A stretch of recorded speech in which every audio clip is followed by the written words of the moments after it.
Welcome to the Wikistorian. Nazi Germany's best tank, according to kill-death ratio, and the answer might surprise you all very much, because according to the German army records it is the Elephant, or better known as the Ferdinand tank destroyer. The Elephant or Ferdinand was the brainchild of the Ferdinand Porsche, who was a close personal friend of Adolf Hitler and brilliant designer. The official name was Ferdinand Tank Destroyer Porsche version. A tank destroyer is a type of armored fighting vehicle, armed with a direct-fire artillery gun or missile launcher, designed specifically to engage and destroy enemy tanks, often with limited operational capacities. In 1943, 90 tanks were built under the name Ferdinand using tank hulls of the VK4501P. The tank hull had up to 200 mm of armor protection, and no Soviet tank or anti-tank unit could penetrate it from the front. It was equipped with a long-barrel 88 mm cannon, the same as that of a Tiger II tank, and was originally a flak anti-aircraft cannon. But like almost all Porsche tank designs, the Ferdinand tank destroyer was far from perfect. It was awful to drive, the engine was underpowered and had a habit of overheating.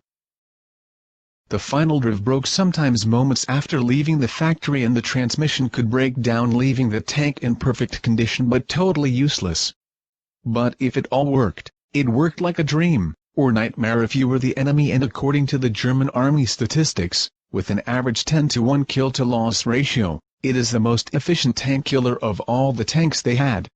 At the Battle of Kursk, the Ferdinand tank destroyers scored recorded kills on T-34 tanks at ranges of up to 3 kilometers or 1.8 miles.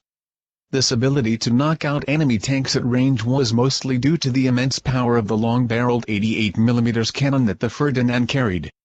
There was even a skirmish where the German army claimed that they destroyed over 320 enemy tanks for the loss of only 13 Ferdinand tank destroyers.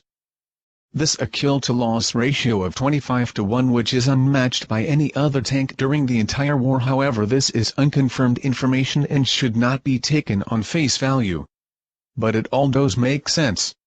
The Ferdinand had great armor protection, it was equipped with the most accurate and powerful cannon of its time. And because the Ferdinand is a defensive tank that waits in ambush for the enemy to show up, it can do horrible damage on enemy forces. The Soviet T-34 medium tank was equipped with a 76 mm cannon. To stand any chance of penetrating the Ferdinand, it had to shoot it in the side or rear. The T-34 has a road speed of 55 km or 34 miles an hour, but in the Russian steppes they are not going that fast, making a perfect target for a group of Ferdinand tank destroyers to ambush and destroy so many tanks.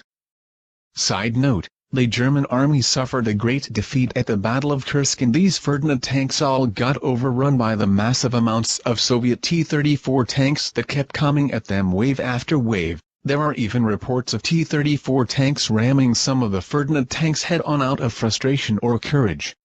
However, I repeat, this is unconfirmed information and should not be taken on face value.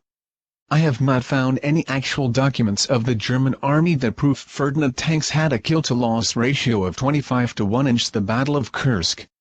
But according to the German army statistics, with an average 10-to-1 kill-to-loss ratio, the Ferdinand tank destroyer is the most efficient and best tank killer of World War II.